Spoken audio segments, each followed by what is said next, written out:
Hello, and welcome to part four of my introduction to dermoscopy series.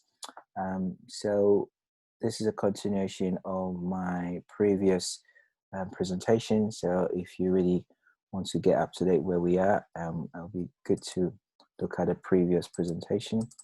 For those of you who have never listened to me before, my name is Dr. Apia. I'm a GP with extended role in dermatology in Hertfordshire and West Essex area in the UK. So part four of Introduction to Dermoscopy, where we are at now is we were talking about the two-step algorithm.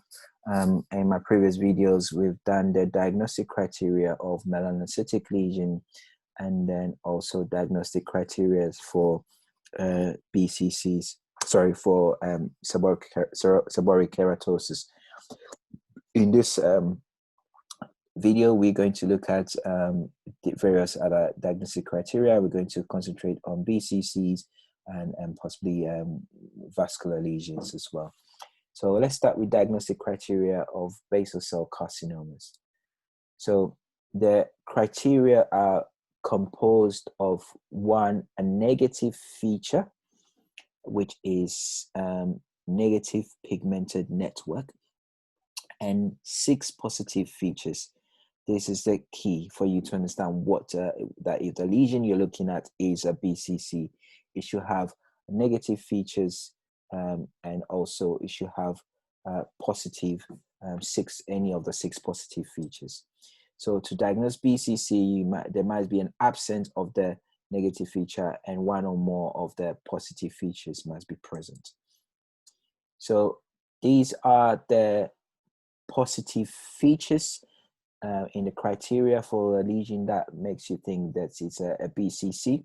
So the first criteria, the first feature that you're looking for on the lesion is, has it got these spoke wheel areas, which are usually well circumscribed and radial projection, usually tan, but sometimes blue or gray, which meets at an often darker and dark brown central axis or point. So these are the spoke wheel projections or spoke wheel areas. That's a positive feature of a BCC. Another feature is the leaf-like structures, and these are brown to gray to a blue discrete bulbous structures which form a leaf pattern, and these are kind of discrete pigment nest which arise from the pigment network and usually do not arise from adjacent confluent pigmented areas. The third thing that you look for a BCC is also, has it got multiple blue-gray globules, or another term for them are clots, just to differentiate them from the globules or globulars that you see in melanocytic lesions. But these are blue-gray globules which are not dots and should be differentiated from blue-gray dots in melanophages or melanocytic lesions. Also, you can have the large blue-gray ovoid nests, which are well circumscribed confluent or near confluent pigment ovoid elongations, which are usually larger than globules and not intimately connected to the pigmented tumor itself. So they can also be called large blue-gray clots. So clots or enlarged clots or globules or ovoid nest. Then the most popular stuff that every GP should never forget is the arborizing blood vessels. We know about BCCs in textbooks. One, tree-like branching telangiectasias that you see on BCC. Okay, and then ulceration. So the absence of the epidermis, often associated with either congealed blood, which will be red to black, or fibrinous exudates, which will be yellow, and this is due to kind of described recent history. So there shouldn't be any history of trauma. So the patient should tell you that, look, I've not had any trauma, but you can see some evidence of ulceration And so that's also a diagnostic criteria of a BCC. Any of these six positive diagnostic criteria: spoke wheels, leaf-like structures, multiple blue-gray globules, large blue-gray ovoid nest or large claws, aberrated blood vessels, and ulceration are positive criteria, plus absence of pigment network. So this is a schematic diagram just demonstrating what I've been mentioning, we're talking about. So this is the ulcerations here. These are spoke wheel area, large ovoid nest, blue-gray globules. So this is large ovoid nest, blue-gray globules. And then you can have the leaf-like structures, areas on the peripheries, arborizing blood vessels, suspected BCC, absence network, linear arborizing blood vessels, blue-gray, leaf-like areas, peripheries, ovoid nest, globules, specks of brown to gray pigments, spoke wheel areas, central projection, BCC, pathognomic. Focal ulceration as well, yeah. So let's have a quick look at way how BCCs form. BCC usually start forming from the dermal epidermal junction as a hair general structures covered by a normal epidermis. So usually the tumors of the BCC, if you remember from my first presentation, the histology of the skin, they spread horizontally at the level of the papillary dermis, and then they later infiltrate deeper into the reticular dermis, and then causing small ulcers repeatedly. Okay, so as the tumor does that, it induces superficial vessels for proliferation, which is what you see on the dermoscopy as arborizing blood vessels. So the tumor nest, where you get a bit of melanin and melanophages around the nest of the BCC, that's what corresponds to the blue-gray structures that you see in various shapes. And then the typical blue-gray structures is due to the presence of melanin in the dermis, because we know that melanin in dermis is bluish, and the blue nevus, deep dermal, and melanin always looks blue, with overlying a normal epidermis. So this is kind of a dermal proliferation when you see that in BCC. So the background of the tumor areas exhibits you get a pinkish, whitish color, which corresponds to the vascular proliferation, with sometimes some fibrosis as well that can be seen on dermoscopy. So the arborizing vessels in BCC is thought to be due to the nodular proliferation of the tumor junctions. Hence, they are features of nodular BCC rather than superficial BCCs. You usually don't see arborizing blood vessels in superficial BCCs. You need to really remember this, which is quite important, because arborizing blood vessels are not specific to BCCs.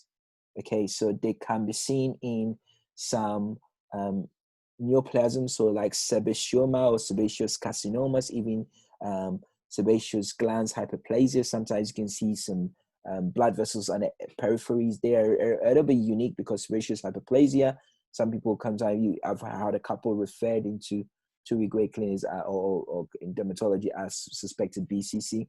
Usually there's multiple of them, and they have a crown-like appearance in the blood vessels. When you look at my subsequent talks that will come up with blood vessels distribution, it will explain that to you.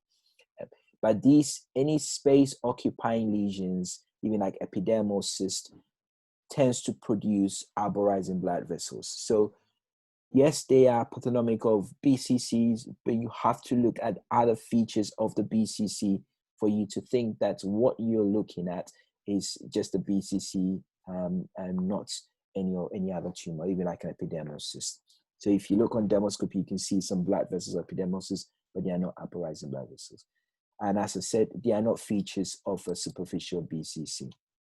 Okay, and as the small nodules spread, they become spoke-wheeled areas develop. You get into the leaf-like areas on the peripheries, and you get small ulcerations, and you get a blue-gray dots at the center. So understanding this kind of helps you what you're looking for dermoscopically. So pathology, this is what's happening pathologically on there. This is the basal epidermal surface there, so at the basal cells, the basal layer, and it starts progressing as the tumor starts spread horizontally. This is what you see dermoscopically. Okay, so this is pathology, this is dermoscopy. So you start like that, start spreading like that, start spreading like that, and then this is what you see. So as BCC can be non-pigmented, you can see that not all of them will have pigment. So non-pigmented BCCs can look a little bit like this, a bit of superficial BCC, a little bit ulceration. This image on the left is a superficial BCC. This is another superficial BCC. You can see the ulceration. In fact, this might have a little bit of nodular elements. So you can see the edges are slightly raised as well, but there is probably some brown lesions there, but brown leaf-like structures on these edges here where the blue arrow is pointing.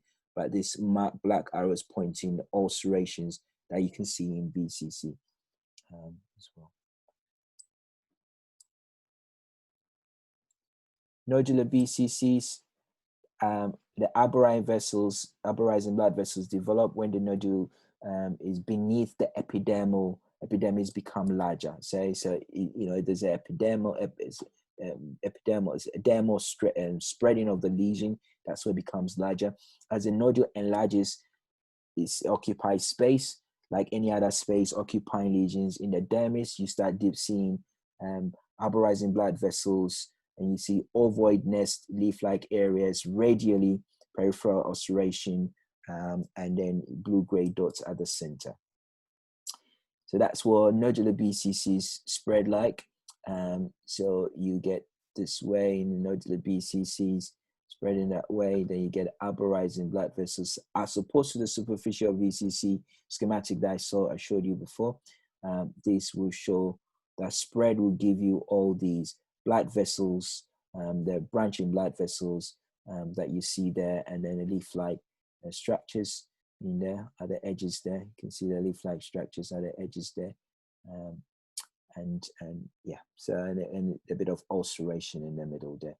So this ulceration when the epidermis is breached, and you can see the ulceration from pathology, and this is how you see in dermoscopy ulceration. So that's nodular BCC. You can see the arborizing blood vessels here, arborizing blood vessels here, arborizing blood vessels here. You can see the leaf-like structures on the edges. You can see that there, the leaf-like structures at the edges here. Some ulceration there. It's quite shiny. So if you use non-contact dermoscopy, you shine it on this. You don't compress the blood vessels. You see nicely these features pathognomic of a BCC. Okay, this is a clinical image. Again, this is so that picture we saw previously. That's not dermoscopy. This is a clinical image of a BCC. Again, this is a clinical image of a BCC here. This is what it looks like on this patient's face, clinical face lesion on the face. And when you look at the dermoscopy, it has the blue clot there, white clots there, arborizing blood vessels, the same one, same thing. Ovoid leaf-like structures at the edges, ovoid leaf-like structures at the edges, blue clots there, ovoid nestis, and also the arborizing blood vessels. You can see some scars there in there as well. But this is all arborizing blood vessels, pigmented BCC, absence of network. This is a non-melanocytic lesion. This is a BCC.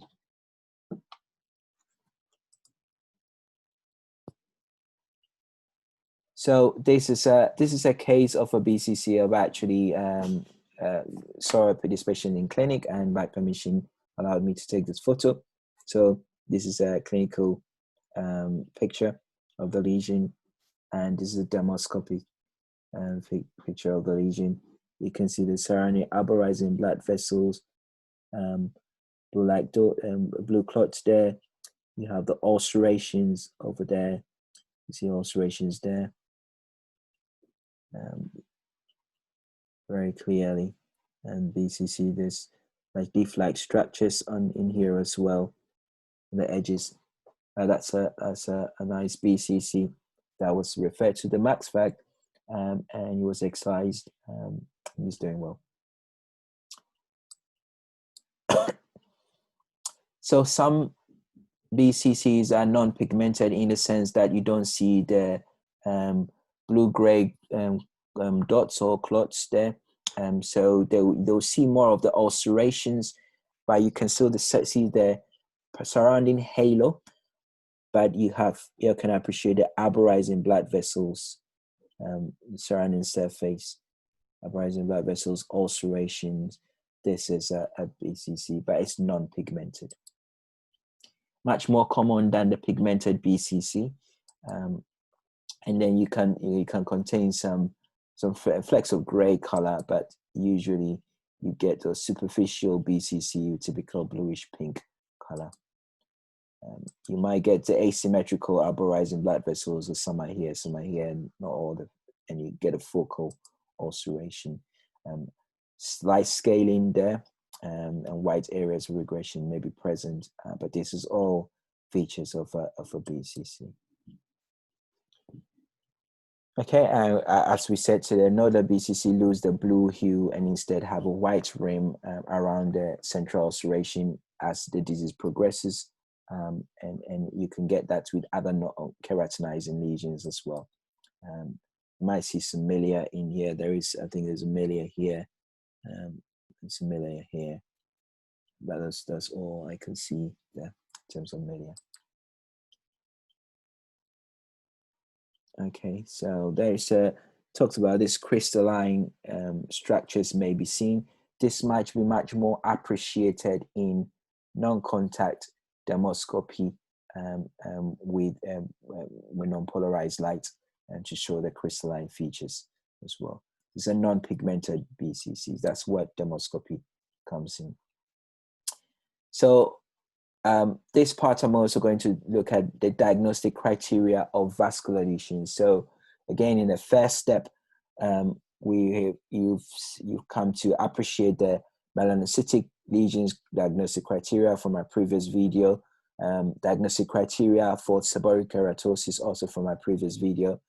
But this video, you've talked about the diagnostic criteria of BCCs, and also which is the one negative, one absence of pigment network, and the presence of those 6 criteria: ulceration, blue clots, ash leaf structures, and leaf-like structures as well. And then finally, we're looking at the diagnostic criteria of vascular lesions. In vascular lesions, the criteria you're looking for is what we call red-blue lacunas or red-blue clots. So red-blue lacunas or clots are more or less sharply demarcated, roundish or ovoid areas with reddish or red bluish or dark red, black, sometimes purplish in the lesion. Note that there should be no other vessels running over the lacunas or clots. It is, it's, if so, you think about, could it be a malignancy or a melanocytic melanoma? So you have these well demarcated, sharp demarcated, roundish of oval, red, bluish, and purplish clots, or what we call lacunas.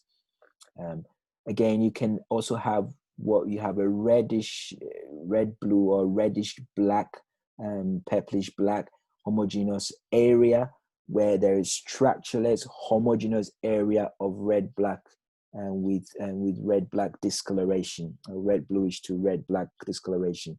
So this is you're looking at a vascular lesion. This is dry blood, hemoglobin breakdown. So the much more surface it is, it's much more bright red. If it's fresh, if it's old, if it's dry blood. So thinking about it, think about vascular lesion. Okay, so the hemangiomas, the angiomas, the hemorrhages. These are the stuff that dermoscopy helps you with. So this is vascular lesions, hemangiomas, hematomas. So this is like a reddish, bluish to reddish black homogeneous area. You can see that, altered dry blood looks like this, or you can see the lacunas, which is like well demarcated, sharp demarcated, reddish bluish globules or lacunas, which is called in blood vessels, as to distinguish between the other lesion structures in dermoscopy. They are known as lacunas in this. The most important features, the reddishness and the homogeneity. This is the red black color means superficial, subcorneal bleeding or coagulated vascular cavity. Okay, red blue color means a deeper lesion, and the more deeply the lesion is situated, the more bluish it becomes.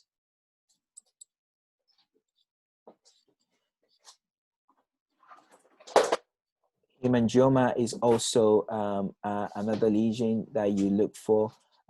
Sometimes it will be a widespread red blue lacunas or red bluish black homogeneous area. So this will be a lesion on the lip. Again, that you can see that red bluish area on the lip, and this is kind of a history. If you see red, is highly unlikely this is a melanin. So you worry about a melanoma. If dermoscopy shows reddish area, this reassures the patient that it's not a melanocytic lesion. It's not melanoma of the lip, but it's hemangioma. This is another hemangioma with well demarcated reddish lacuna. Homogeneous, even more homogeneous, but yeah, reddish area. And this one will be purplish lacunas, is well demarcated area there. That's also another hemangioma. The depth of the blood vessels determines the color as well, from my first video on these. This is hemangioma. This is one that is a bit traumatized, very superficial. If you see that this is a bit subcorneal hemangioma, and this is very well demarcated lacunas in hemangioma and dermoscopy.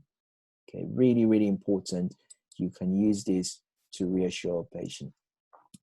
But I want you to think about where you see blood. Not only will you see on the skin, but also on the acral surfaces. This subcorneal hemorrhage on the acral surface can often be presented to GPs that I've got this black dot on my feet, on my sole, and I swear by that I don't remember having any trauma, even though the patient says he's a cyclist, he does running, he goes to the gym, but he denies any trauma.